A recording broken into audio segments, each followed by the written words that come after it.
The morning light was already filtering through the silk curtains of the hotel room.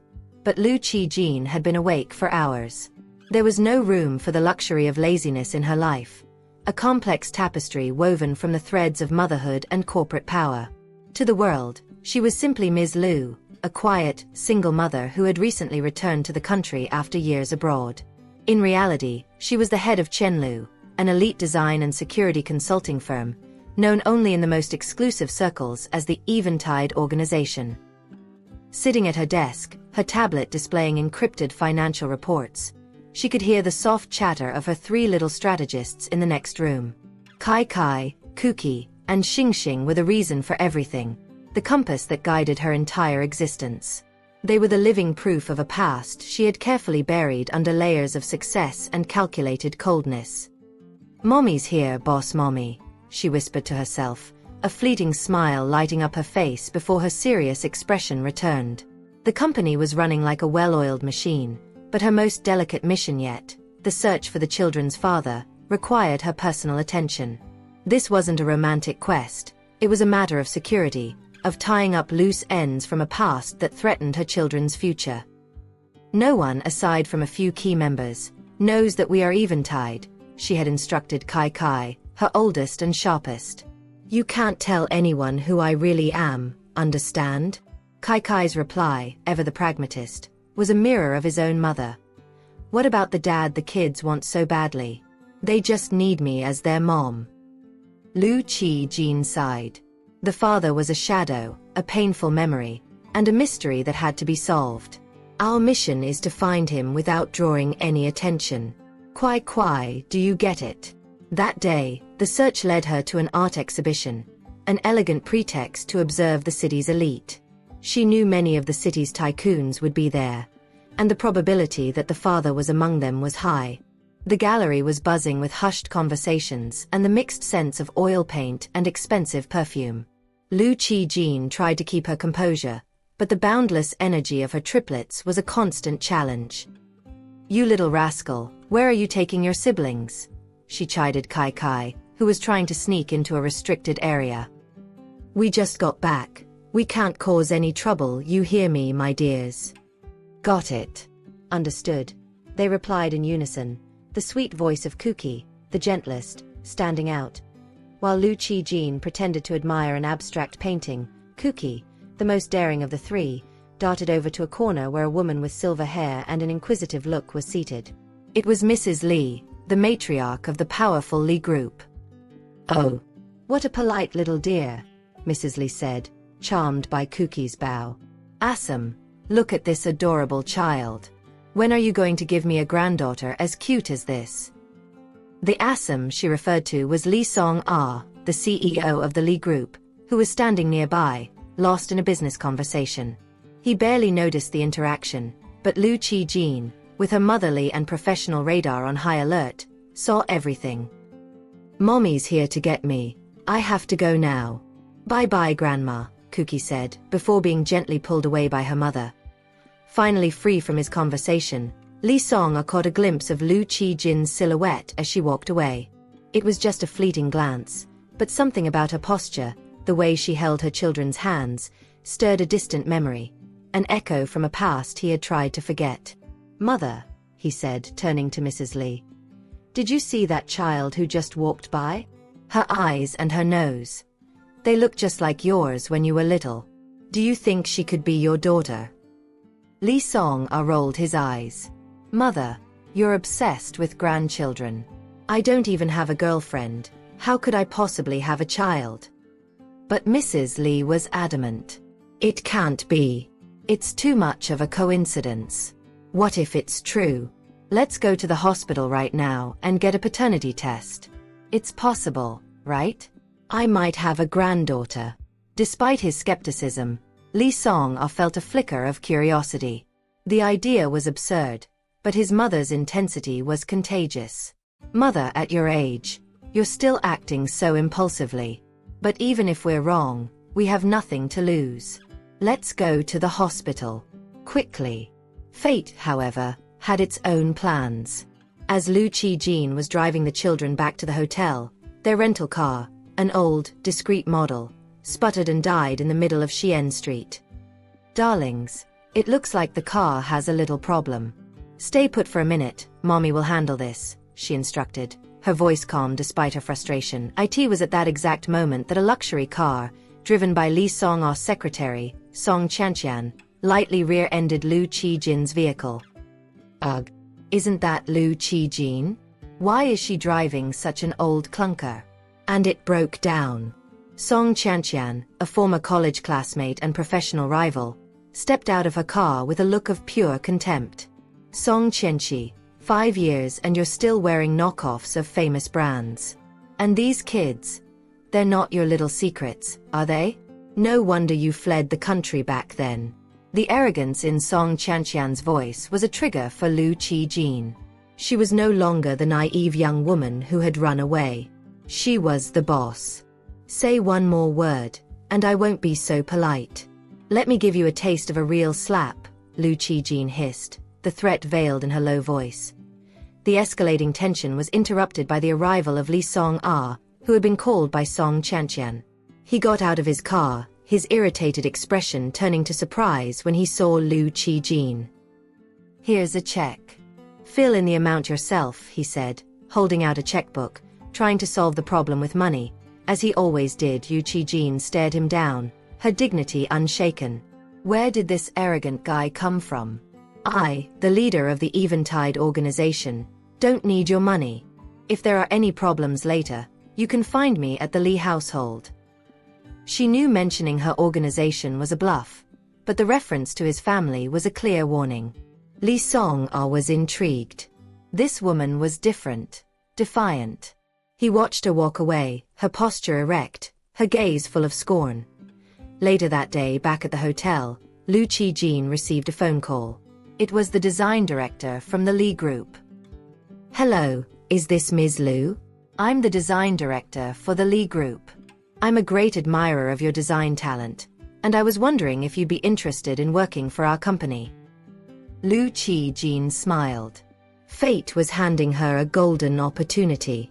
Of course, I'll come. The Lee Group is always stealing our designs. An opportunity this good, I can't pass it up. This time, I'll infiltrate the Lee Group as an employee. She looked at her children, who were watching her with admiration. Is Mommy going to stop the bad guys? One of them asked. Of course, Mommy. Go show them. Anyone who messes with us deserves a lesson. The mission was about to begin. Liu Qi-jin's first day at the Lee Group was a masterclass in controlled tension. Dressed in an impeccable suit, she radiated a level of competence that disarmed almost everyone. Liu Qi-jin. Ms. Song. What a coincidence. Song Chantian, Lee Song-ah's executive secretary, tried to block her at the reception desk. Security. Get this woman out of here. Not just anyone can walk into the Lee building. Liu Qi-jin remained perfectly calm. I'd like to see who dares, Song Chantian. I was hired by the Lee Group's design director. The secretary laughed mockingly. The design department stopped hiring a long time ago. Besides, I'm the executive secretary. There's no way a hire like this would get past me. And who are you to be specially recruited anyway? You're not good enough. The commotion grew until Lee Song-ah, drawn by the noise, appeared. Brother Lee. This woman is trying to force her way into the company. I'm having security deal with her. Liu Qi-jin intervened with lethal elegance.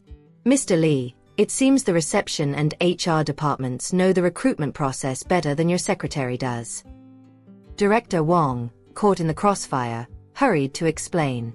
Mr. Lee, Ms. Liu is a designer I specially recruited.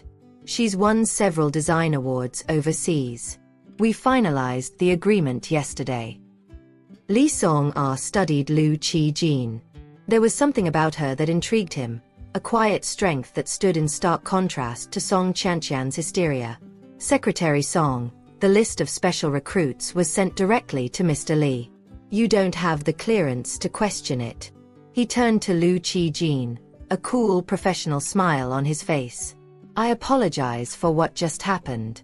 Ms. Liu, Welcome to Lee Corporation. I hope we can have a good working relationship. Thank you, Mr. Lee, she replied, her gaze firm. The battle had only just begun. While Liu Qijin was settling into her new role, the triplets, left at the hotel under the care of Uncle Gao, were embarking on a mission of their own. Mommy went to work.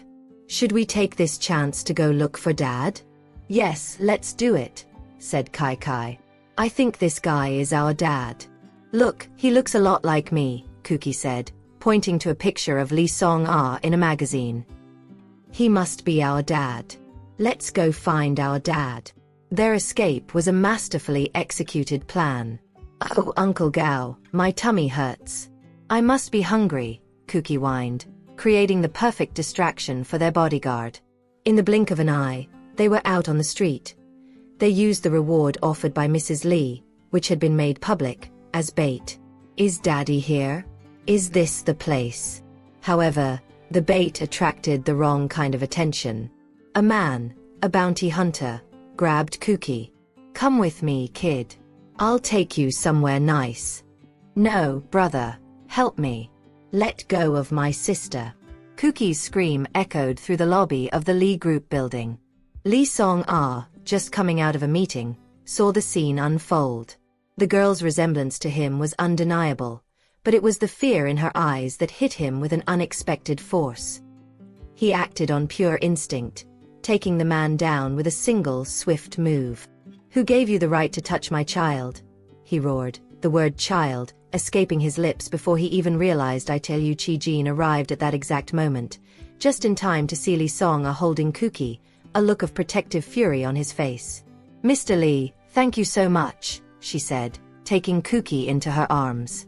Her gratitude was genuine, and for a brief moment, the facades they both maintained crumbled. At the hospital, Lee Song-ah didn't leave Kuki's side until the doctor confirmed she was fine, just shaken up. Mr. Lee, what is it? The doctor said KK is fine. She was just scared. A day of rest and she'll be back to normal. Thank you for helping them today. You're welcome, he replied, his voice softer than usual. Oh, by the way, earlier at the company, you wanted to tell me something. Let's talk outside so we don't disturb the children's rest, Liu Qijin suggested. Outside, under the cool light of the evening, Lee Song-ah confided in Liu Qijin about his mother's search for a granddaughter. Ms. Liu, I recently found out that I have a daughter. I thought, since you also have a daughter, could you give me some advice? What kind of room does a little girl like? Liu Qijin felt a tightness in her chest. The irony was cruel. He was searching for his daughter, and she was right there, in her arms. I suppose I could, she answered, keeping her voice neutral. Work became both their refuge and their battlefield. Lee Song-ah and Liu Qijin were forced to collaborate on a crucial design project. The long hours in the conference room, the heated debates about aesthetics and functionality, revealed to Lee Song-ah the brilliant mind behind Liu Qijin's cold exterior. He found himself watching her. The way she solved complex problems, the way she led the team with a quiet authority. He felt an attraction that went beyond the physical, an admiration for her sheer competence. Song Chanqian tried to sabotage their project, but Liu Qijin, the boss of Eventide, anticipated her every move. The sabotage was neutralized with an elegance that only deepened Lee Song-ah's respect. Liu Qijin, in turn, began to see the vulnerability behind Lee Song-ah's CEO armor. He was a good man with a strong sense of justice, and the pain in his eyes when he spoke of the daughter he never knew was palpable. She realized that her original reason for keeping the secret, her wounded pride and fear, was no longer valid. The man in front of her was not the enemy. The joint project was a resounding success, but the real triumph was the emotional bridge it built between Liu Qijin and Lee Song-ah. They shared more than just design concepts. They shared the loneliness of being at the top and the weight of responsibility for the lives that depended on them. One night, as they were reviewing the final renders, Lee Song-ah broke the silence. Liu Qijin, why did you come back? You were a rising star overseas. I came back to finish what was left undone. And what was that? The truth, she replied, her eyes locked on his. That night, the conversation stretched on. They ordered food to the office, sitting on the floor, exhausted but strangely comfortable with each other. "You have a very relentless work philosophy," Lee Song commented with a slight smile. "But I see the passion behind it. What drives you, Lu Qijin?" She looked at him, the soft glow of the monitor reflecting in her eyes. "The fear of failing them. The fear that if I'm not the best, the strongest, the most relentless, the world will swallow them whole. I built Chenlu to be a shield, Lee Song. It's not about money. It's about control. It's about making sure no one can ever take what's mine again." Lee Song nodded, a subtle understanding in his gaze. "I get it. I built the Lee Group for the same reason. To prove I was worthy, that I wasn't just Mrs. Lee's son. But control is an illusion, isn't it? Life always finds a way to surprise us." The silence that followed wasn't tense, but filled with a shared understanding. It was the moment their armor finally cracked, revealing the vulnerability that connected them. Lee Song reached out and hesitantly touched her hand, a gesture loaded with meaning. "I feel like I've known you for a long time," he whispered. Liu Qijin didn't pull her hand away. "Maybe you have," she answered, her voice husky. That same week, Lee Song received the results of a paternity test he had secretly ordered, driven by his mother's intuition and his own protective reaction to Kuki. The result was undeniable. Positive. Lee Song confronted her in his office, the door locked, his voice low and controlled, but heavy with pain.